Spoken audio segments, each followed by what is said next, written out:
हमारा टॉपिक चल रहा था एक्सरसाइज नंबर 6.2। लास्ट वीडियो में हमने क्वेश्चन नंबर 1 को सॉल्व किया था और आज हम स्टार्ट करेंगे question number 2। Question number 2 start करने से पहले लास्ट वीडियो में हमने कुछ कॉन्सेप्ट्स को समझा था, कुछ फार्मूलाज को बनाना सीखा था। तो दोबारा से देखें वो फार्मूलाज हमने किस तरह से बनाने हैं, क्योंकि वो आपकी इन एक्सरसाइज में बहुत ज़्यादा काम आने वाले हैं। राइट एंगल ट्राइंगल की 3 साइड्स कौन कौन सी होती हैं? तो सबसे पहले आपने देखना है, जो आपको इसमें 2 लाइन स्ट्रेट लाइन नज़र आएंगी जो बिल्कुल सीधी होंगी, और एक लाइन जो है वो स्ट्रेट नहीं होगी, टेढ़ी लाइन होगी। ठीक है, जो लाइन स्ट्रेट नहीं होती उस लाइन को हम कहते हैं हाइपोटेनियस। तो ये आपने याद रखना है। हाइपोटेनियस की बिल्कुल सामने वाली लाइन होगी, ये हाइपोटेनियस है, और हाइपोटेनियस के सामने वो वाली हमेशा लाइन होती है परपेंडिकुलर की। ये आपने इनके नाम याद रखने हैं। जो लाइन स्ट्रेट नहीं है उसको हम कहते हैं हाइपोटेनियस, और हाइपोटेनियस के बिल्कुल सामने वाली लाइन को हम कहते हैं परपेंडिकुलर, और इस वाली लाइन को कहते हैं हम बेस।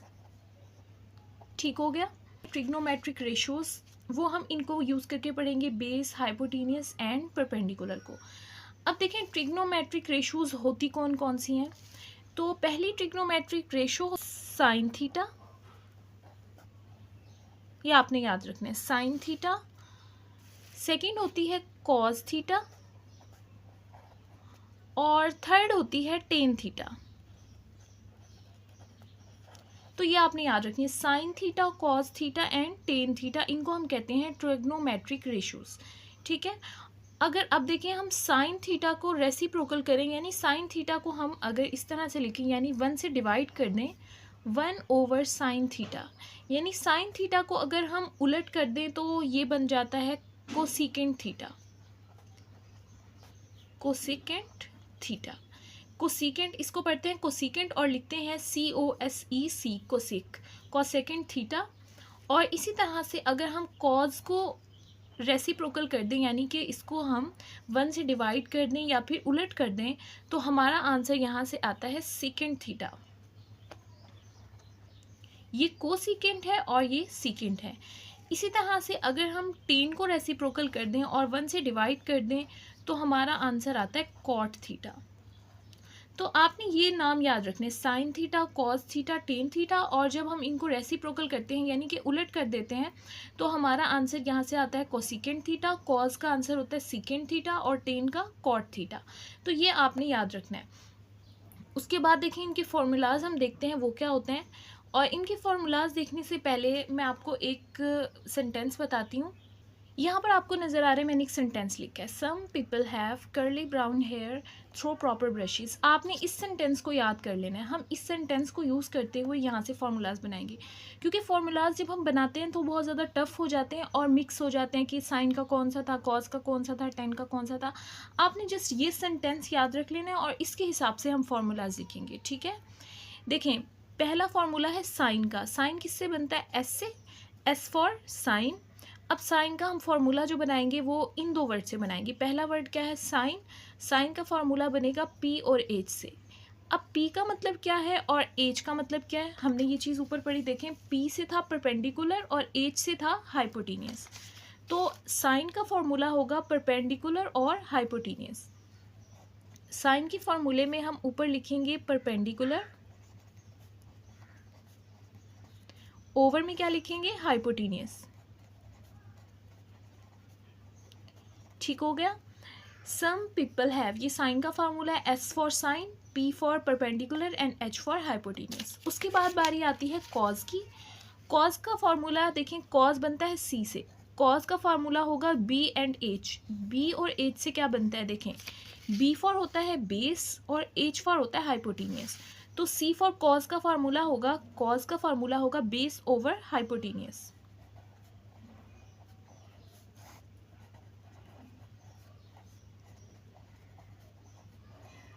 ठीक हो गया। उसके बाद बारी आती है टेन की। टेन बनता है टी से। टेन का फार्मूला होगा पी एंड बी। पी से क्या होता है? पी से होता है परपेंडिकुलर और बी से होता है बेस, यानी टेन का फार्मूला होगा परपेंडिकुलर ओवर बेस। टेन का हम फार्मूला लिखते हैं परपेंडिकुलर ओवर बेस।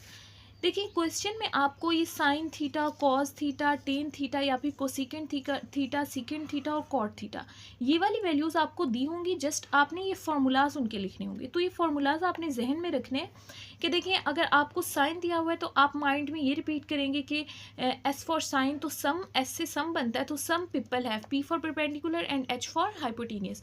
इसी तरह से अगर कॉज आ जाएगा तो आप कहेंगे some people have curly, C for curly and आगे है brown hair, B for brown, B for base बनेगा और एच फॉर हाइपोटेनियस। इसी तरह से टेन आ जाएगा तो आप कहेंगे through proper brushes, T for tan, P for perpendicular and B for base. ठीक है, तो इस तरह से ये आपने इसके फॉर्मूलाज याद रखने हैं जो हम क्वेश्चंस में यूज़ करेंगे। उसके बाद बारी आती है cosecant theta, secant theta, cot theta. इनके फार्मूलाज बहुत इजी हैं क्योंकि मैंने आपको बताया था साइन थीटा जो होता है वो कोसिकेंट थीटा को जब हम रेसिप्रोकल कर देते हैं, देखिए यहाँ पर था, ये ऊपर था, तो अब हम इसको नीचे ले आए तो ये कोसिकेंट थीटा बन गया। तो बिल्कुल इसी तरह से फॉर्मूला भी इनका उलट होगा। यहाँ पर परपेंडिकुलर ऊपर है तो हाइपोटेनियस नीचे है। जब हम कोसिकेंट का फॉर्मूला फाइंड करेंगे तो हम हाइपोटेनियस को ऊपर कर देंगे और परपेंडिकुलर को नीचे कर देंगे। तो हाइपोटेनियस ऊपर आ जाएगा और परपेंडिकुलर नीचे। इसी तरह से जब हम सीकेंट थीटा की बात करेंगे तो हाइपोटेनियस ऊपर आ जाएगा और बेस नीचे। टेन थीटा में बेस ऊपर आ जाएगा और परपेंडिकुलर नीचे। लाइन है some people have curly brown hair through proper brushes, इसको आपने माइंड में रखना है। अब इसके अकॉर्डिंग हम क्वेश्चंस को सॉल्व करेंगे। चलिए स्टार्ट करते हैं। क्वेश्चन नंबर 2 है for each of the following right angle triangle A B C find trigonometric ratios of which measurement angle A is equal to phi and measurement angle C is equal to theta. यहाँ पर एक triangle उन्होंने हमें दिया है और यहाँ पर उन्होंने कुछ मेजरमेंट्स बताई हैं। उन्होंने कहा है कि मेजरमेंट एंगल ए, जो ए पर एंगल है वो है फाई, यहाँ पर आपको लिखा हुआ नज़र आ रहा है। ए के कॉर्नर पर जो एंगल बन रहा है वो है फाई और जो सी के कॉर्नर पर एंगल बन रहा है वो है थीटा। ठीक है, तो अब आपने क्या करना है, यहाँ से जो है वो एंगल्स फाइंड करना है। तो सबसे पहले हमने फाइंड करना है साइन थीटा। फर्स्ट पार्ट में है साइन थीटा, और जब आपको जो एंगल फाइंड करना होता है, जैसे यहाँ पर हमने फाइंड करना है थीटा, तो जो एंगल आपने फाइंड करना होता है उस एंगल वाली साइड को हम बेस बनाते हैं। देखें फर्स्ट ऑफ ऑल जो ये थोड़ी सी नॉन स्ट्रेट लाइन होती है, दो स्ट्रेट लाइन होती हैं और एक नॉन स्ट्रेट लाइन होती है। जो नॉन स्ट्रेट लाइन होती है वो हमेशा हाइपोटेनियस ही होती है, तो ये जो चीज़ आपने जहन में रखनी है, नॉन स्ट्रेट लाइन हमेशा हाइपोटेनियस होगी। उसके बाद अब आपने बेस इसको बनाना है या इसको बनाना है, ये किस तरह से डिसाइड होगा। अब देखिए अगर यहाँ पर आपको थीटा मालूम करना है तो जो थीटा वाली साइड होगी, ये थीटा वाली साइड है और ये फाई की साइड है। जो थीटा वाली लाइन होगी उसको आप हमेशा बेस बनाएंगे। अगर आपने थीटा वाला एंगल फाइंड करना है तो थीटा वाली लाइन को आप बेस बनाएंगे और दूसरी साइड को आप परपेंडिकुलर लिखेंगे। ठीक है, तो ये चीज़ आपने जहन में रखनी है। उसके बाद फार्मूलाज हमने लिख लिए हैं और उसको यूज़ करके हम यहाँ से फार्मूलाज बनाएंगे। फर्स्ट ऑफ ऑल हमारे पास है साइन थीटा।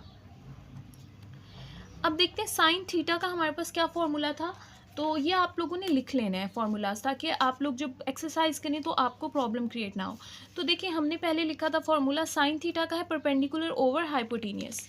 ठीक है, तो साइन थीटा का फॉर्मूला है परपेंडिकुलर ओवर हाइपोटेनियस। तो अब यहाँ से देखें परपेंडिकुलर का क्या आंसर है, सी। परपेंडिकुलर वाली साइड को उन्होंने कहा है सी और हाइपोटेनियस वाली साइड को कहा है बी, तो यहाँ से सी ओवर बी जो है वो हमारा आंसर आ गया। नेक्स्ट देखिए, नेक्स्ट है कॉस थीटा। यहाँ पर भी थीटा अपने फाइंड करना है, तो कॉस का फॉर्मूला देखते हैं। कॉस का फॉर्मूला हमारे पास होता है बेस ओवर हाइपोटेनियस। तो यहाँ से हम कॉस का फॉर्मूला लिखेंगे, कॉस थीटा इक्वल होता है बेस ओवर हाइपोटेनियस के। यहाँ से देखते हैं बेस हमारे पास है ए और हाइपोटेनियस हमारे पास है बी, तो हमारे पास कॉस थीटा का आंसर आ जाएगा ए ओवर बी। उसके बाद है टेन थीटा। टेन थीटा का फॉर्मूला हमारे पास होता है परपेंडिकुलर ओवर बेस। ठीक है, तो यहाँ से हम लिख लेते हैं टेन थीटा का फॉर्मूला हम लिखते हैं परपेंडिकुलर ओवर बेस। तो यहाँ से देखें अगर परपेंडिकुलर की बात करें तो सी है और बेस हमारे पास ए है, तो हमारा आंसर आ जाएगा सी ओवर ए। परपेंडिकुलर हमारे पास था सी और बेस हमारे पास था ए, तो इसका आंसर आ गया सी ओवर ए।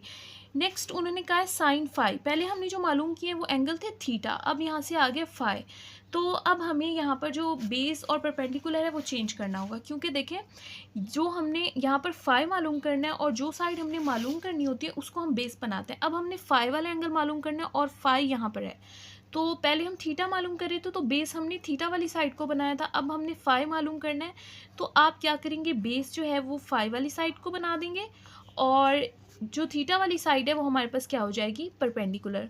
और जो नॉन स्ट्रेट लाइन होती है वो हमेशा सेम रहती है, वो हाइपोटेनियस ही होता है, जस्ट आपने बेस और परपेंडिकुलर की जगह चेंज कर देनी है। देखिए दोबारा से यहाँ पर फाई था और जो चीज़ आपने मालूम करनी होती है, जैसे यहाँ से फाई मालूम करना है तो उस चीज़ को आप हमेशा बेस बनाते हैं। तो फाई यहाँ पर था तो हमने इस साइड को बेस बना दिया। अब देखते हैं साइन का फॉर्मूला हमारे पास क्या होता है। साइन का फॉर्मूला है परपेंडिकुलर ओवर हाइपोटेनियस। तो यहाँ पर हम लिख देते हैं साइन थीटा इक्वल है परपेंडिकुलर ओवर हाइपोटेनियस के। और अब यहाँ से देखते हैं हमारे पास परपेंडिकुलर, अब ये वाली साइड है, ठीक है। अब यहाँ पर ये बेस नहीं है, ये परपेंडिकुलर है, तो परपेंडिकुलर हमारे पास है ए, तो यहाँ पर परपेंडिकुलर की जगह हम लिख देंगे ए और हाइपोटेनियस हमारे पास है बी, ठीक है। तो यहाँ से हमारे पास आंसर आ गया A over B. Next question number 5 देखिए, वो है कॉस फाई, और कॉस का फॉर्मूला हमारे पास होता है बेस ओवर हाइपोटेनियस। तो यहाँ से हम कॉस का फॉर्मूला लिख देते हैं बेस ओवर हाइपोटेनियस। तो देखिए बेस यहाँ पर क्या है, अब हमने जब बेस लिखा था तो ये वाली साइड बेस होगी, बेस है हमारे पास सी और हाइपोटेनियस है बी, तो हमारा आंसर आ जाएगा सी ओवर बी। इसमें मेन ट्रिक जो है वो फार्मूलाज की है। अगर आपको फार्मूला पता है और आपने फार्मूला नोट डाउन कर लिया तो ये एक्सरसाइज आप इजीली सॉल्व कर लेंगे। उसके बाद लास्ट क्वेश्चन है टेन फाई, और टेन का फॉर्मूला हमारे पास होता है परपेंडिकुलर ओवर बेस। तो यहाँ पर हम लिख देते हैं टेन फाई का फॉर्मूला हो जाएगा परपेंडिकुलर ओवर बेस। यहाँ से देखिए परपेंडिकुलर हमारे पास है ए और बेस हमारे पास है सी, तो हमारा आंसर आ जाएगा ए ओवर सी। तो यहाँ से हम लिख देते हैं ए ओवर सी। उसके बाद देखिए नेक्स्ट स्टार्ट करते हैं question number 3, consider adjoint angle A B C and verify that. आपको यहाँ पर एक ट्रायंगल दिया हुआ है और आपको यहाँ पर कुछ क्वेश्चंस दिए हैं, तो आपने उनकी हेल्प से इनको सॉल्व करना है। तो सेम वैसे ही करना है जैसे आपने पीछे क्वेश्चन किया। यहाँ पर आपने साइन थीटा मालूम करना है और कोसिकेंट थीटा, और फिर हम देखते हैं उनका आंसर 1 के इक्वल आता है या नहीं। जो नॉन स्ट्रेट लाइन है, ये 2 स्ट्रेट लाइन है और एक ये टेढ़ी लाइन है, नॉन स्ट्रेट है, तो इसको तो हम हाइपोटेनियस बना देंगे पहले। उसके बाद देखिए ये है 2 स्ट्रेट लाइन है और एंगल थीटा जो है वो यहाँ पर है और हमने मालूम करना है थीटा, और जो चीज़ हमने मालूम करनी होती है उसको हम बेस बनाते हैं। तो थीटा वाली साइड ये बेस हो जाएगी और जो दूसरी साइड रह जाएगी उसको हम परपेंडिकुलर बना देंगे, ठीक है। तो अब इस तरह से हमने इनके नाम लिख दिए हैं, बेस, परपेंडिकुलर और हाइपोटेनियस। तो अब हम इसका फॉर्मूले के हिसाब से लिखेंगे। देखिए साइन थीटा किसके इक्वल होता है, तो साइन का फॉर्मूला देखते हैं हम। साइन थीटा इक्वल होता है परपेंडिकुलर ओवर हाइपोटेनियस के। तो साइन थीटा की जगह आप लिख दें परपेंडिकुलर ओवर हाइपोटेनियस। ये जब दो वैल्यूज़ के दरमियान में कोई भी अलामत नहीं होती तो वहाँ पर मल्टीप्लाई होता है। तो अब देखिए कोसिकेंट थीटा का क्या फार्मूला होता है। कोसिकेंट थीटा का फार्मूला हमारे पास होता है हाइपोटेनियस ओवर परपेंडिकुलर। तो यहाँ से हम लिखते हैं हाइपोटेनियस ओवर परपेंडिकुलर। हम पहले लेफ्ट हैंड साइड सॉल्व कर रहे हैं और हम देखते हैं कि हमारा आंसर राइट हैंड साइड के इक्वल आता है। ये लेफ्ट हैंड साइड हम इसको सॉल्व कर रहे हैं। अब देखिए यहाँ से परपेंडिकुलर क्या है 3, इसकी जगह पर लिख रहे हैं 3, और हाइपोटेनियस हमारे पास क्या है 5, ये मल्टीप्लाई एज इट इज़ आ जाएगा। अब देखिए हाइपोटेनियस हमारे पास क्या है 5 और परपेंडिकुलर हमारे पास क्या है 3, तो परपेंडिकुलर की जगह हम लिख देंगे 3। अब देखें 3 से 3 कैंसिल हो जाएगा, 5 के साथ 5 कैंसिल हो जाएगा और यहाँ से आंसर आ जाएगा 1। लेफ्ट हैंड साइड हमने ली थी और हमारा आंसर आ गया राइट हैंड साइड के इक्वल। तो हम यहाँ से लिखेंगे कि लेफ्ट हैंड साइड जो है वो इक्वल है राइट हैंड साइड के। जस्ट आपने फॉर्मूलाज को जहन में रखना है, लिख लेना है और ये इजीली सॉल्व हो जाएगा। उसके बाद देंगे cos theta and secant theta. अब देखते हैं कॉस्ट ऑफ ऑल हम लेफ्ट हैंड साइड ले लेंगे। लेफ्ट हैंड साइड हमारे पास है cos theta and secant theta. अब यहाँ पर कॉस थीटा की जगह हम लिख देते हैं बेस ओवर हाइपोटेनियस, क्योंकि आपको पता है कॉस थीटा का फॉर्मूला आपने नोट भी किया होगा, बेस ओवर हाइपोटेनियस के इक्वल होता है। और अब उसको मल्टीप्लाई करेंगे हम सीकेंट थीटा के साथ। सीकेंट थीटा का फॉर्मूला है हाइपोटेनियस ओवर बेस, तो यहाँ से हम लिख देंगे सीकेंट थीटा का फॉर्मूला हाइपोटेनियस ओवर बेस। यहाँ पर हमने इन दोनों के फॉर्मूलाज को लिखा है, अब इनके आंसर लिखते हैं। देखिए यहाँ से बेस हमारे पास क्या है, पहले लिखते हैं बेस, बेस यहाँ पर है 4 ओवर, और हाइपोटीनियस हमारे पास क्या है 5, मल्टीप्लाई करेंगे, हाइपोटीनियस हमारे पास है 5 ओवर बेस, और बेस हमारे पास है 4। तो यहाँ से देखिए 4 4 से कैंसिल हो जाएगा, और 5 5 से, और यहाँ से हमारे पास आंसर आ जाएगा 1। तो ये इक्वल है राइट हैंड साइड के, तो हम यहाँ से लिखेंगे लेफ्ट हैंड साइड का आंसर जो है वो इक्वल आ गया है राइट हैंड साइड के। उसके बाद देखें लास्ट है हमारे पास tan theta and cot theta. तो इनके फॉर्मूलाज लिखते हैं। टेन थीटा का फॉर्मूला है परपेंडिकुलर ओवर बेस। तो टेन थीटा पहले फर्स्ट ऑफ ऑल हम लेफ्ट हैंड साइड यहाँ से लिख लेते हैं। लेफ्ट हैंड साइड हमारे पास है tan theta cot theta. Left hand side ये वाला पोर्शन है, पहले हम इस पोर्शन को सॉल्व करें। और टेन थीटा हमारे पास इक्वल है परपेंडिकुलर ओवर बेस के, उसको मल्टीप्लाई करेंगे कॉट थीटा के फॉर्मूला से। कॉट थीटा इक्वल है बेस ओवर परपेंडिकुलर के, यहाँ से आ जाएगा बेस ओवर परपेंडिकुलर। अब यहाँ से हम इनके आंसर लिखते हैं। देखिए परपेंडिकुलर ओवर बेस, परपेंडिकुलर है 3 और बेस है 4, तो हमारा आंसर आ जाएगा 3/4, यानी परपेंडिकुलर ओवर बेस का आंसर आ जाएगा 3/4। तो यहाँ से हम लिख देते हैं 3/4 मल्टीप्लाई बाय, उसके साथ है बेस ओवर परपेंडिकुलर। बेस यहाँ से है 4 और परपेंडिकुलर है 3, तो हमारा आंसर आ जाएगा 4/3 बेस ओवर परपेंडिकुलर का। तो हम यहाँ से लिख देंगे 4/3। तो देखिए 4 से 4 कैंसिल हो जाएगा और 3 से 3, तो यहाँ से हमारे पास आंसर आ जाएगा 1। और यही हमारे पास राइट हैंड साइड थी, तो हम यहाँ से लिखेंगे लेफ्ट हैंड साइड का आंसर जो है वो हमारे पास राइट हैंड साइड के इक्वल आ गया। हमने यहाँ से लेफ्ट हैंड साइड ली थी और हमारा आंसर 1 आ गया, तो left hand side right hand side के इक्वल होगी। नेक्स्ट स्टार्ट करते हैं क्वेश्चन नंबर 4, और यहाँ पर आपको कुछ ब्लैंक्स दी हुई हैं, आपने उनको सॉल्व करना है। साइन के जब भी एंगल में 90 आ जाए तो साइन जो होता है वो कॉज में चेंज हो जाता है, और कॉज जो है वो साइन में चेंज हो जाता है, ठीक है। और टेन जो होता है वो कॉट में चेंज हो जाता है, और कॉट जो होता है वो टेन में चेंज हो जाता है। तो ये चीज़ आपने याद रखनी है। लेकिन यहाँ पर ये लिखी हुई है ऑलरेडी, जस्ट आपने यहाँ पर लिखना है कॉज। देखें यहाँ पर है 90, यहाँ पर दो एंगल आपको नज़र आ रहे हैं, एक एंगल है 90 और एक एंगल है 60। तो आपने 90 को नहीं लिखना, इसके साथ लिखना है 60। ये आपका आंसर है, जस्ट आपने यहाँ पर 60 लिखना है। सेकंड क्वेश्चन देखें, सेकंड में है कॉज 90 माइनस 60। यहाँ से आपने फिर 90 को इग्नोर कर देना है। 90 को जब आप इग्नोर करेंगे तो जस्ट आप यहाँ से क्या लिखेंगे 60। उसके बाद देखिए यहाँ पर है 90 और यहाँ पर है 60, तो फिर से 90 को आपने इग्नोर कर देना है, यहाँ पर क्या लिख देना है 60।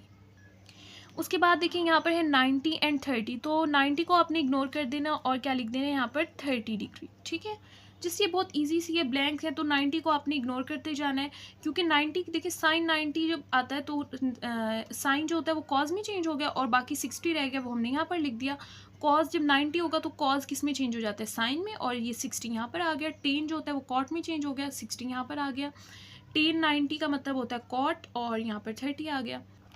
यहाँ पर है देखिए 90 एंड 30, तो 90 को हम इग्नोर करेंगे, यहाँ पर हम लिख देंगे 30।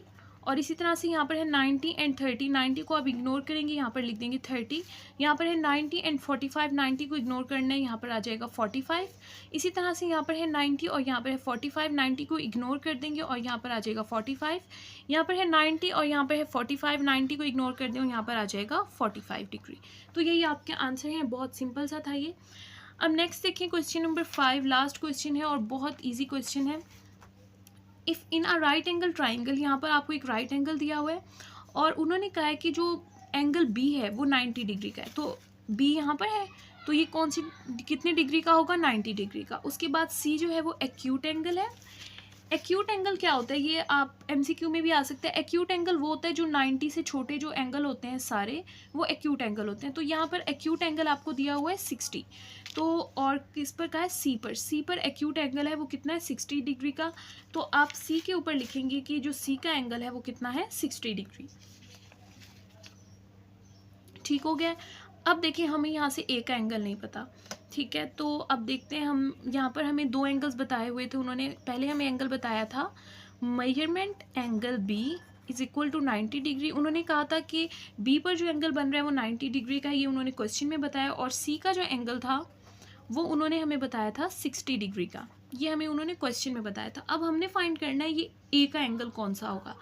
तो देखिए, तो एंगल ए फाइंड करने का तरीका ये है कि आप इस तरह से मेजरमेंट एंगल ए फाइंड करेंगे कि आपने पहले यहाँ पर लिखना है 180।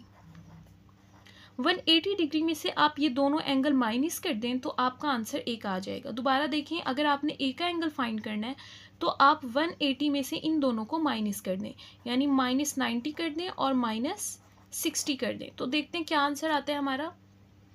हम यहाँ से करेंगे 180 में से माइनस करेंगे 90 और फिर माइनस करेंगे 60, तो यहाँ से हमारा आंसर आ रहा है 30।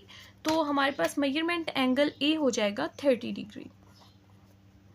इस तरह से दो एंगल हमें दिए हुए थे और थर्ड एंगल हमने फाइंड कर लिया। अब उसके बाद देखते हैं हमारे पास पार्ट नंबर फर्स्ट क्या है।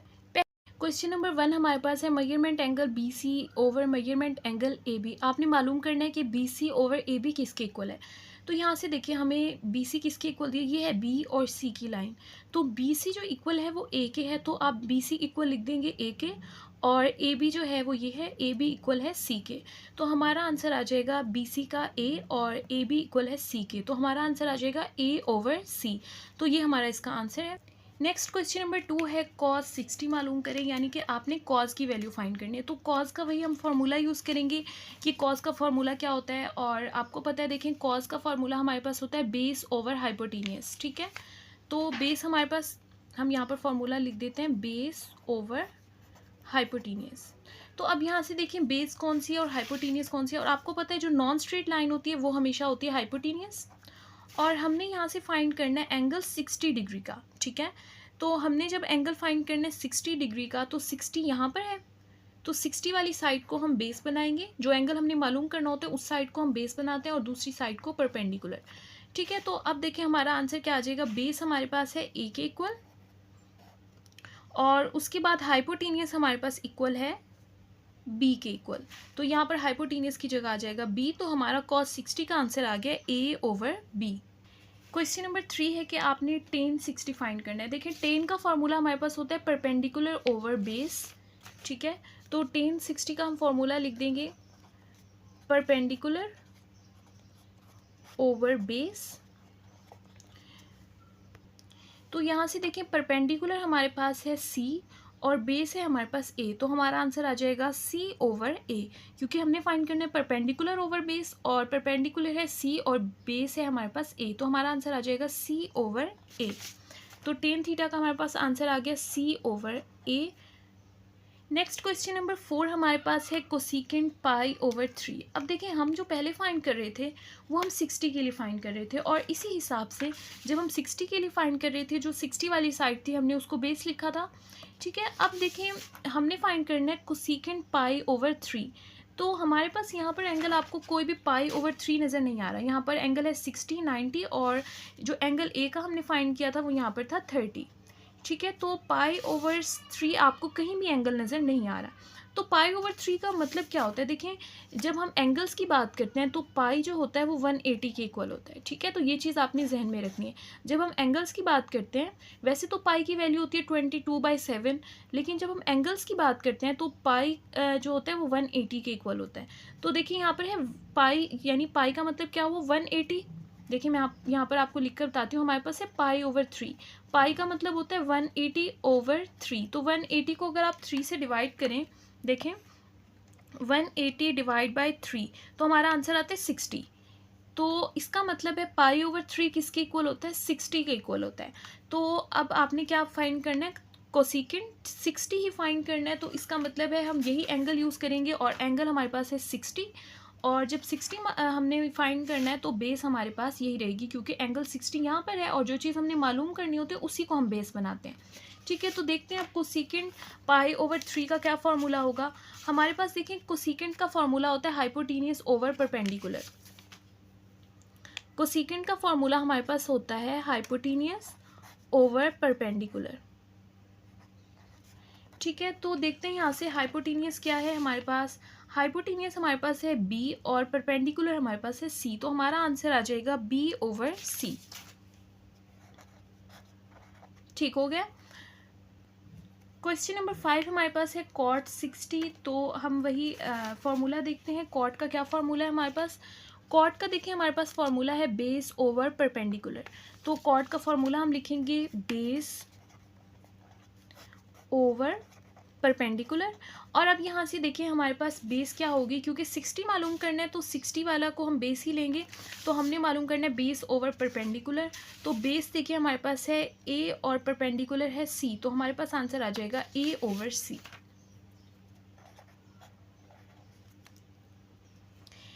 क्वेश्चन नंबर 6 है हमारे पास साइन 30। अभी तक जो हमने एंगल फाइंड किए वो हमने 60 के लिए फाइंड किए, और हमने 60 के लिए फाइंड करने थे। तो जो 60 वाली लाइन थी हमने उसको बेस बनाया था और दूसरी साइड को परपेंडिकुलर बनाया था, ठीक है। लेकिन अब हमने जो फाइंड करना है वो है साइन 30 फाइंड करना है। तो अब जो 30 वाली एंगल की लाइन होगी, यानी कि 30 एंगल यहाँ पर है, तो इस वाली साइड को हम बेस बनाएंगे और दूसरी वाली साइड को परपेंडिकुलर बनाएंगे, क्योंकि हमने 30 फाइंड करना है और जो चीज़ हमने फाइंड करनी होती है उस साइड को हम बेस बनाते हैं। तो यहाँ से आप परपेंडिकुलर रिमूव करके यहाँ पर लिख देंगे बेस, और ये वाली साइड जो हो जाएगी वो हो जाएगी परपेंडिकुलर।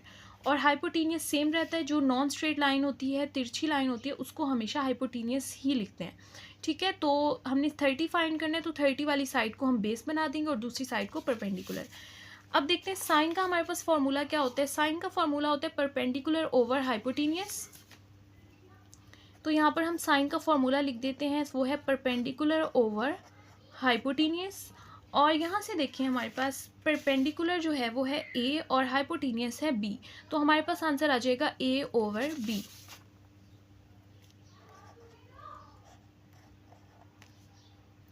नेक्स्ट क्वेश्चन नंबर 7 है हमारे पास कॉस 30, और कॉस का आपको फॉर्मूला पता है, वो होता है बेस ओवर हाइपोटेनियस, ठीक है। तो कॉस की जगह हम लिख देंगे बेस ओवर हाइपोटेनियस। बेस हमारे पास इक्वल है सी के और हाइपोटेनियस इक्वल है बी के, तो हमारा आंसर आ जाएगा सी ओवर बी, ठीक है। बेस हमारे पास सी थी और हाइपोटेनियस क्या था, बी, तो हमारे पास आंसर आ गया C over B. Next question number 8 है हमारे पास 10 पाई ओवर 6। अब देखते हैं पाई ओवर 6 कौन सा एंगल होता है, 30 होता है या 60 होता है, कौन सा एंगल होता है। पाई आपको पता है पाई का इक्वल होता है एंगल में 180 के इक्वल, और हमने मालूम करना है पाई ओवर 6। तो 180 को हम डिवाइड करके देखते हैं, पाई की जगह हमने लिखा 180 डिवाइड बाई 6। 180 को डिवाइड करके देखते हैं 6 से, 180 डिवाइड बाई 6, तो यहाँ पर आंसर आ गया 30। इसका मतलब है हमने 30 ही मालूम करना है, ठीक है। तो देखते हैं 10 का हमारे पास फॉर्मूला क्या होता है। 10 का फॉर्मूला हमारे पास होता है परपेंडिकुलर ओवर बेस। तो 10 की जगह हम लिख देंगे परपेंडिकुलर ओवर बेस, और हमने जो है परपेंडिकुलर देखते हैं, यहाँ से हमारे पास है ए और बेस हमारे पास है ए ओवर सी, हमारे पास इसका आंसर आ जाएगा, ठीक है। तो अब देखते हैं नेक्स्ट, हमने फाइंड करना है सीकेंड 30, और सीकेंड का आपको फार्मूला पता है, वो होता है हाइपोटेनियस ओवर बेस। तो यहाँ पर सीकेंड की जगह हम लिख देंगे हाइपोटेनियस ओवर बेस।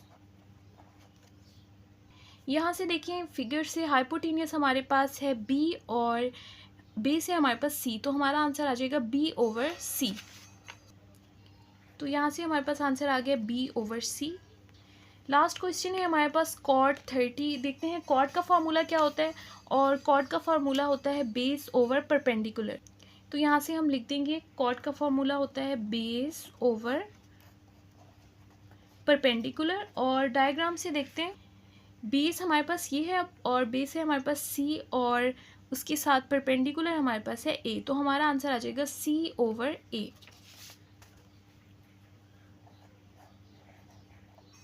तो इस तरह से एक्सरसाइज नंबर 6.2 कंप्लीट हो गई है। अगर इसमें आपका कोई क्वेश्चन हो तो आप कमेंट बॉक्स में पूछ सकते हैं।